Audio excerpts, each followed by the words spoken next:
की सीधे सही जाओ यहाँ से। देव भगवान की जय, गंगा मैया की, यमुना मैया की, आनंद कंद भगवान की।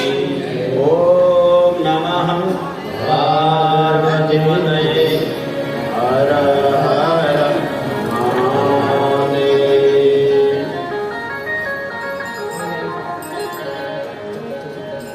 परम आराध्य परब्रह्म परमात्मा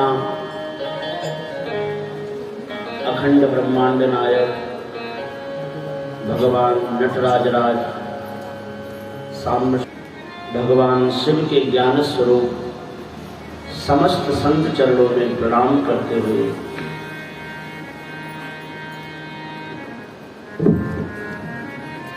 इस यज्ञ के जो भगवान सदगुरुदेव की कृपा पात्र शिष्य वर्ग है, उन सबके ऊपर भगवान की परम कृपा हुई। भगवान शंकर की महान कृपा, खंडेलवाल जी, उनकी धर्मपत्नी श्रीमती प्रतिभा खंडेलवाल जी, श्री ताराचंद हिंदू बापुरिया गुरुग्राम, श्री संत कुमार भगवती प्रसाद मुखर्जी कोलकाता, श्री संजय शेष दर्तिवारी जी मिर्जापुर, श्री अवध बिहारी राम शुक्ला प्रतापगढ़ से, ऐसे परम शिष्य गुरुदेव के परम कृपा पात्र शिष्यों के द्वारा और गुरुदेव की अहेतु की कृपा से यह श्री शिव महापुराण रुद्र यज्ञ आज 9वें सोपान को प्राप्त हो गया है। भगवान शिव की महान कृपा हम सबके ऊपर कि उनके चरित्र को भगवान शिव की इच्छा के बिना कोई सुन ही नहीं सकता, क्योंकि भगवान शिव के जो चरित्र है अति गोपनीय है और जीव मात्र को शिव तत्व में मिलाने के लिए भगवान शिव ने यही तत्व नंदीश्वर को प्रदान किया। नंदीश्वर ने यही तत्व ब्रह्म कुमारों को प्रदान किया और ब्रह्म कुमारों ने यही तत्व वेद व्यास जी को प्रदान किया और वेद व्यास जी के द्वारा जो उनके सत शिष्य है, जो उनके श्रद्धावान भक्तगण है, उन्हें प्राप्त हुआ। शिव महापुराण की जो सप्त संहिता है, प्रथम विद्येश्वर संहिता में भगवान का किस प्रकार से इस संसार में 3 रूपों में प्राकट्य हुआ, मूर्ति रूप, निराकार रूप और श्री विग्रह लिंग स्वरूप में भगवान का कैसा पूजन हो, ये सारी विधि भगवान शिव के पाशुपत व्रत का वर्णन है, प्रदोष व्रत का वर्णन है। जिनके घर में संतति नहीं हो रही है, अगर वो 3 वर्षों तक प्रदोष व्रत करते हैं, त्रयोदशी का यह व्रत है, इस व्रत के माध्यम से कुल की वृद्धि होने लगती है, ऐसा वर्णन है विद्येश्वर संहिता में।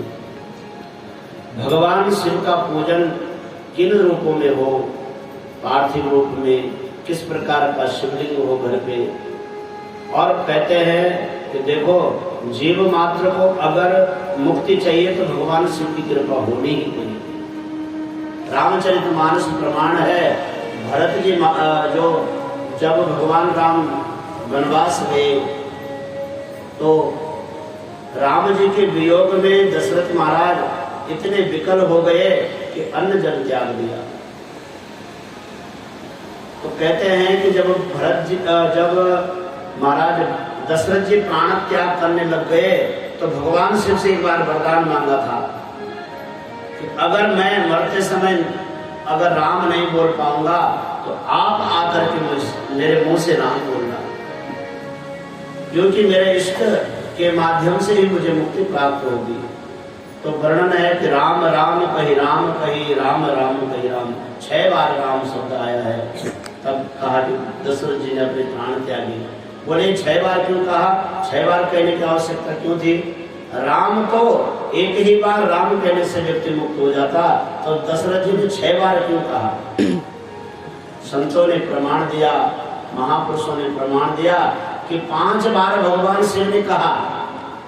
पंचमुख है ना भगवान शिव के, तो 5 मुखों से भगवान शिव ने कहा कि राम बोल, राम बोल, राम बोल 5 बार। तब 6ठी बार तब जो है दशरथ जी की वो ज्ञान चक्षु खुले, तो उनके मुख से राम निकला। मुक्ति के दाता भगवान शिव है। अगर मुक्ति चाहिए तो भगवान शिव की भक्ति ही करनी पड़ेगी। विद्येश्वर संहिता में यही है। देखो, विद्या वह है जो मुक्ति प्रदान करे। अविद्या से व्यक्ति संसार में फंसा हुआ है, अविद्या के कारण ही बंधन में आया हुआ है, अपने स्वरूप को भूल गया। इसी कारण जीव भटक रहा है। जिस दिन अपने स्वरूप को पहचान लेगा, मैं तो नित्य शुद्ध बुद्ध मुक्त और आत्म स्वरूप हूँ, मैं तो अचेत्यो यमदायो यक्लेभ्यो शोष एव च नित्यः सर्वगतस्थान अचलोयम सनातन। मैं तो वो सनातन हूँ जिसे न तो शस्त्र काट सकते हैं, न वायु सुखा सकती है, न तो अग्नि जला सकती है। ये तत्व तो कहाँ तक इसको हानि पहुंचा सकते हैं? ये तो केवल शरीर को ही हानि पहुंचा सकते हैं जब ये भाव हृदय में बैठेगा। देखो, अभी तो हम जानते हैं, कहते हैं, लेकिन हमारे हृदय में ये भाव बैठा नहीं, स्थिर नहीं हुआ ये ज्ञान।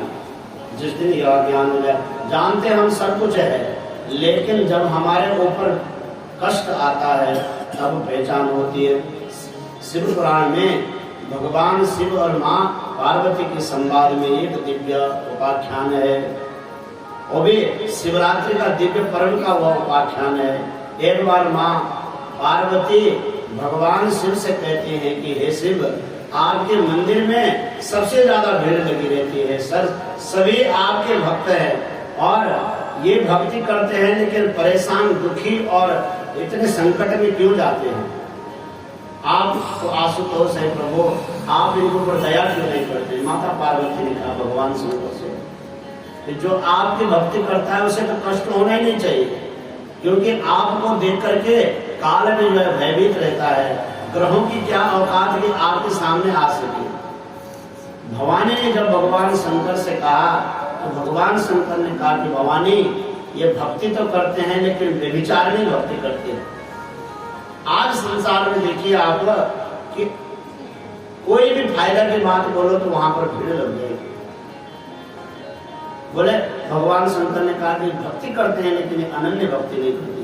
अनन्य भक्ति का मतलब एक इष्ट को प्रधानता देना और उसमें यह विश्वास रखना कि मेरा इष्ट मेरे जीवन की नैया पार करेगा। बोले इनको ऐसा भरोसा नहीं है।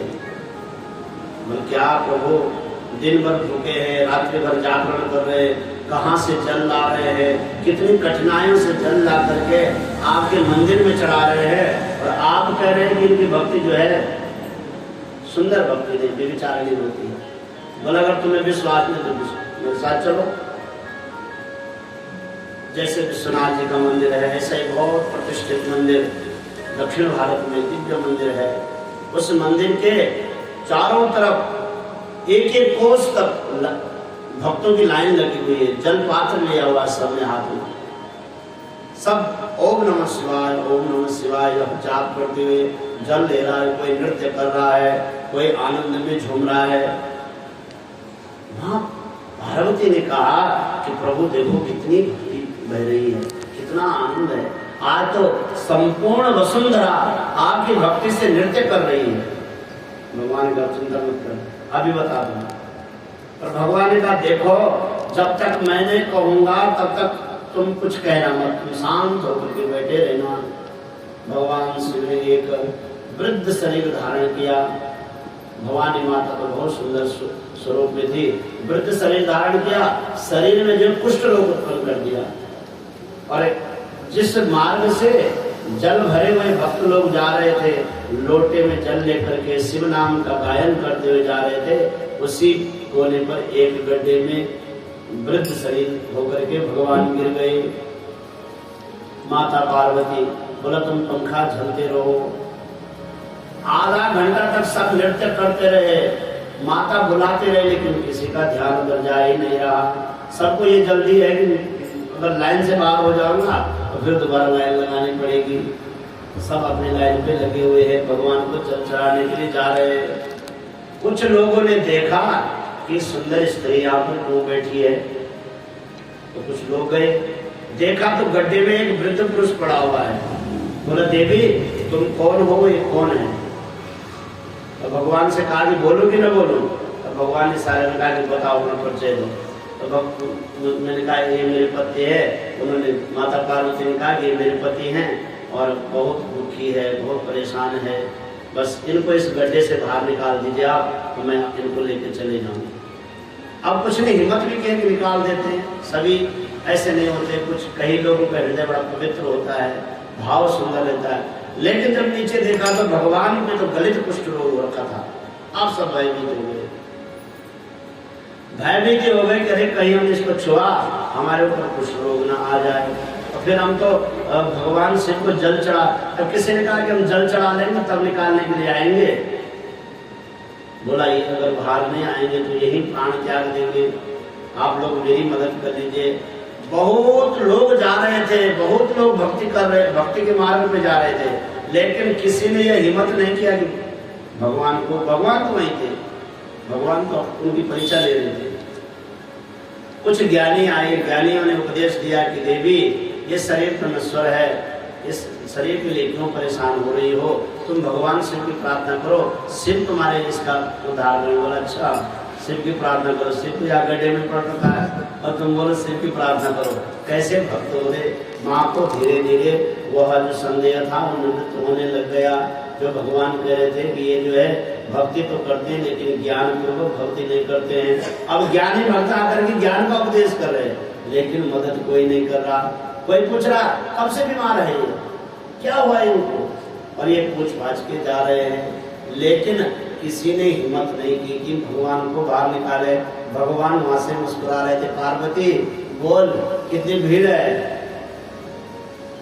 अंतिम में वर्णन है, संत लोग कहते हैं कि सब ने एक ज्ञानी वृद्ध ब्राह्मण उधर से जा रहा था, जिसने भगवान शिव की अनन्य भक्ति की थी। उन्होंने माता पार्वती ने कहा कि अगर कोई ऐसा पुण्यात्मा है इसमें जिसके अंदर इतनी शक्ति है, उसके छूते ही यह पवित्र हो जाएंगे, परंतु शर्त यह है कि उसका सारा पुण्य इनको चला जाएगा। अब जब ये बात उन्होंने सुनी तो वो ब्राह्मण सत्संग किया हुआ था। उस ब्राह्मण ने सोचा कि ये रहस्य की बात कोई साधारण व्यक्ति नहीं कह सकता है, और मेरे पुण्य से अगर ये जीव अगर सुंदर हो जाता है, तो उन्होंने कहा कि लो माता जी मैं संकल्प पूर्वक अपना सारा पुण्य इनको समर्पित करता हूँ। जैसे उस ब्राह्मण देवता ने अपना संपूर्ण पुण्य भगवान शिव को समर्पित किया, वो तो उसी समय भगवान शिव जो है चतुर अपने सुंदर स्वरूप में आ गए। जो कुष्ठ रोग था वो निवृत्त हो गया। भगवान एकदम नागेंद्र हारा यत्रिलोचनाय